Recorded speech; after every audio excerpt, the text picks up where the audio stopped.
ನಮಸ್ಕಾರ. 2025ರಲ್ಲಿ ಕಟಕ ರಾಶಿಯ ಜನರಿಗೆ ಯಾವುದೇ ಪ್ರಮುಖ ಗ್ರಹಗಳ ಸಂಚಲನಗಳು ಏನೆಲ್ಲ ಪರಿಣಾಮಗಳನ್ನ ಬೀರುತ್ತವೆ ಎಂಬುದರ ಕುರಿತು ತಿಳಿಯಲು ಇಂದಿನ ವಿಡಿಯೋ ನೋಡೋಣ. 2025ರಲ್ಲಿ ಆರ್ಥಿಕ ವೃತ್ತಿ, ಆರೋಗ್ಯ ಮತ್ತು ವೈಯಕ್ತಿಕ ಬದುಕಿನಲ್ಲಿ ಏನೆಲ್ಲ ಬದಲಾವಣೆಗಳಾಗಬಹುದು ಎಂಬುದನ್ನು ಇವತ್ತಿನ ವಿಡಿಯೋದಲ್ಲಿ ತಿಳಿಸಿಕೊಡುತ್ತೇವೆ. ಅದಕ್ಕೂ ಮುಂಚೆ ನೀವಿನ್ನು ನಮ್ಮ ದೈವ ಮಾಹಿತಿ ಚಾನಲ್ನ ಸಬ್ಸ್ಕ್ರೈಬ್ ಮಾಡಿಲ್ಲ ಅಂದರೆ ತಪ್ಪದೆ ಸಬ್ಸ್ಕ್ರೈಬ್ ಮಾಡಿಕೊಳ್ಳಿ. ನಾವು ನೀಡುವ ಎಲ್ಲಾ ಮಾಹಿತಿಗಳು ನಿಮ್ಮ ಮೊಬೈಲಿಗೆ ಬರುತ್ತೆ. ಹಾಗೆ ಮೇ 14, 2025 ಗುರು 12ನೇ ಮನೆಗೆ ಪ್ರವೇಶಿಸುತ್ತಾರೆ. 12ನೇ ಮನೆ ಎಂದರೆ ದುರುಪಯೋಗ, ಅನುಕೂಲತೆಗಳು, ದೂರ ಪ್ರಯಾಣ ಮತ್ತು ಖರ್ಚುಗಳನ್ನು ಸೂಚಿಸುತ್ತೆ. ಪರಿಣಾಮ, ಈ ಸಮಯದಲ್ಲಿ ನಿಮ್ಮ ಖರ್ಚುಗಳು ಹೆಚ್ಚಾಗಬಹುದು, ದೂರ ಪ್ರಯಾಣ ಅವಕಾಶಗಳು ಉದ್ಭವಿಸಬಹುದು. ಆದರೆ ಅತಿಯಾದ ಖರ್ಚುಗಳಿಗೆ ಎಚ್ಚರಿಕೆ ವಹಿಸುವುದು ಅಗತ್ಯ. ಹಣಕಾಸಿನ ನಿರ್ವಹಣೆಗೆ ನೀವು ಹೆಚ್ಚಾಗಿ ಗಮನವನ್ನು ಕೊಡಬೇಕು. ಸಾಲವಿದ್ದಂತೆ ಖರ್ಚು ಮಾಡುವುದು ಮತ್ತು ಅಸಮರ್ಪಕ ಬಂಡವಾಳ ಹೂಡಿಕೆಯಿಂದ ದೂರವಿರಬೇಕು. ಹಾಗೆ ಈ ವರ್ಷದಲ್ಲಿ ಶನಿಯ ಸಂಚಾರ ಹೇಗಿರುತ್ತಪ್ಪ ಅಂದ್ರೆ ಮಾರ್ಚ್ 29ನೇ ತಾರೀಕು 2025 ಶನಿ 9ನೇ ಮನೆಗೆ ಪ್ರವೇಶವನ್ನ ಮಾಡ್ತಾನೆ. 9ನೇ ಮನೆ ಅಂದ್ರೆ ಧರ್ಮ, ಆತ್ಮೀಯತೆ, ನೈತಿಕತೆ ಮತ್ತು ದೂರ ಪ್ರಯಾಣವನ್ನ ಸೂಚಿಸುತ್ತೆ. ಇದರ ಪರಿಣಾಮ ಶನಿಯ ಸಂಚಲನದಿಂದ ವೃತ್ತಿ ಜೀವನದಲ್ಲಿ ಹೊಸ ಅವಕಾಶಗಳು ನಿಮಗೆ ದೊರೆಯಬಹುದು. ನೀವು ಆಧ್ಯಾತ್ಮಿಕತೆಗೆ ಅಥವಾ ಶಿಕ್ಷಣಕ್ಕೆ ಹೆಚ್ಚು ಮುನ್ನಡೆಯನ್ನ ನೀಡಬಹುದು. ಶನಿಯ ಪ್ರಭಾವದಿಂದ ಕೆಲಸದಲ್ಲಿ ಹೆಚ್ಚು ಶ್ರಮ ಪಡಬೇಕಾಗಬಹುದು. ತಾಳ್ಮೆಯಿಂದ ಹತ್ತಿರದ ಅಥವಾ ದೂರದ ಯೋಚನೆಗಳನ್ನ ನಿರ್ವಹಿಸುವುದು ಸೂಕ್ತವಾಗಿದೆ. ಹಾಗೂ ರಾಹು ಮತ್ತು ಕೇತುವಿನ ಸಂಚಲನ ಮೇ 29 ರಾಹು 8ನೇ ಮನೆಗೆ ಪ್ರವೇಶವನ್ನ ಮಾಡ್ತಾನೆ ಮತ್ತು ಕೇತು 2ನೇ ಮನೆಗೆ ಪ್ರವೇಶವನ್ನ ಮಾಡ್ತಾರೆ. 8ನೇ ಮನೆ ಅಂದ್ರೆ ಕುಂಭ ರಾಶಿ ಆಗುತ್ತೆ, 2ನೇ ಮನೆ ಅಂದ್ರೆ ಸಿಂಹ ರಾಶಿ ಆಗುತ್ತೆ.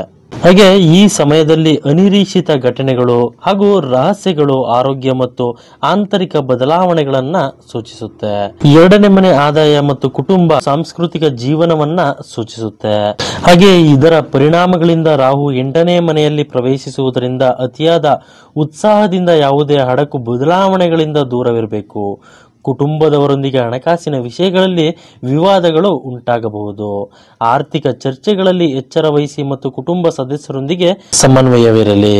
ಹಾಗೆ ಶುಕ್ರನ ವಕ್ರಗತಿ ಜುಲೈ 16, 2025 ಸೆಪ್ಟೆಂಬರ್ 15, 2025 ಇರುತ್ತೆ.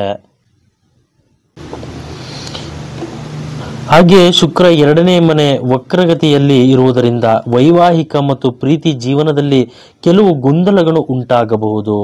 ಇದರ ಪರಿಣಾಮದಿಂದಾಗಿ ಸಂಬಂಧದಲ್ಲಿ ಬಿರುಕುಗಳು ಕಾಣಿಸಬಹುದು. ಆದರೆ ಸಮಾಲೋಚನೆ, ಪರಸ್ಪರ ನಂಬಿಕೆ ಮತ್ತು ಪರಸ್ಪರವಾದ ಒಪ್ಪಿಗೆಯ ಮೂಲಕ ಈ ಸಮಸ್ಯೆಗಳನ್ನು ಬಗೆಹರಿಸಬಹುದು. ಸಂವಹನದ ಕೊರತೆಯಿಂದ ಉಂಟಾಗುವ ದ್ವಂದ್ವವನ್ನು ಪರಿಹರಿಸಲು ಗಂಭೀರವಾದ ವಿಷಯಗಳಲ್ಲಿ ನೈಜ ಮತ್ತು ಶಾಂತತೆಯನ್ನ ಹಿಡಿಯಬೇಕು. ಇನ್ನು ಮಂಗಳ ಗ್ರಹದ ಸಂಚಾಲನ ಹೇಳ್ಬೇಕಂದ್ರೆ ಏಪ್ರಿಲ್ 3, 2025 ಮಂಗಳ 1ನೇ ಮನೆಗೆ ಪ್ರವೇಶ ಮಾಡ್ತಾನೆ, ಅಂದ್ರೆ ಕಟಕ ರಾಶಿಗೆ ಪ್ರವೇಶವನ್ನ ಮಾಡ್ತಾನೆ. 1ನೇ ಮನೆ ಅಂದ್ರೆ ಶರೀರದ ಆರೋಗ್ಯ, ವ್ಯಕ್ತಿತ್ವ ಮತ್ತು ಉತ್ಸಾಹವನ್ನ ಸೂಚಿಸುತ್ತೆ. ಇದರ ಪರಿಣಾಮದಿಂದಾಗಿ ಮಂಗಳ ನಿಮ್ಮ ಮನೆಯಲ್ಲಿ ಪ್ರವೇಶಿಸೋದ್ರಿಂದ ಶಾರೀರಿಕ ಶಕ್ತಿ ಹೆಚ್ಚಾಗಬಹುದು. ಆದರೆ ಎಚ್ಚರದಿಂದ ಇದ್ದಲ್ಲಿ ಅನಾರೋಗ್ಯದಿಂದ ದೂರವಿರುವ ಸಾಧ್ಯತೆ ಇದೆ.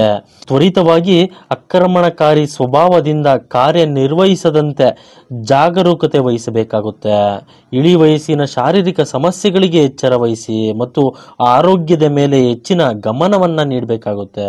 ಹಾಗೆ ಇದರ ಪರಿಹಾರಕ್ಕಾಗಿ ಗುರುವಾರದಂದು ಹನುಮಾನ್ ಚಾಲೀಸ್ ಪಠಿಸಲು ಪ್ರಯತ್ನಿಸಿ. ಮಂಗಳವಾರದಂದು ಶಿವನ ಪ್ರಾರ್ಥನೆ ಅಥವಾ ರುದ್ರಾಭಿಷೇಕ ಮಾಡುವುದು ನಿಮಗೆ ಲಾಭದಾಯಕ. ಹಾಗೆ ಓಂ ನಮಃ ಶಿವಾಯ ಮಂತ್ರವನ್ನ 21 ಬಾರಿ ಪ್ರತಿದಿನ ಜಪಿಸಿ ನಿಮ್ಮ ಕಷ್ಟಗಳು ಪರಿಹಾರವಾಗುತ್ತೆ. ಈ ವಿಡಿಯೋ ನಿಮಗೆ ಇಷ್ಟವಾದರೆ ಲೈಕ್ ಮಾಡಿ, ಶೇರ್ ಮಾಡಿ, ತಪ್ಪದೆ ನಮ್ಮ ಚಾನಲ್ ಅನ್ನ ಸಬ್ಸ್ಕ್ರೈಬ್ ಮಾಡಿಕೊಳ್ಳಿ. ಹಾಗೆ ಓಂ ನಮಃ ಶಿವಾಯ ಅಂತ ಕಾಮೆಂಟ್ ಮಾಡೋದನ್ನ ಮರಿಬೇಡಿ. ಧನ್ಯವಾದಗಳು.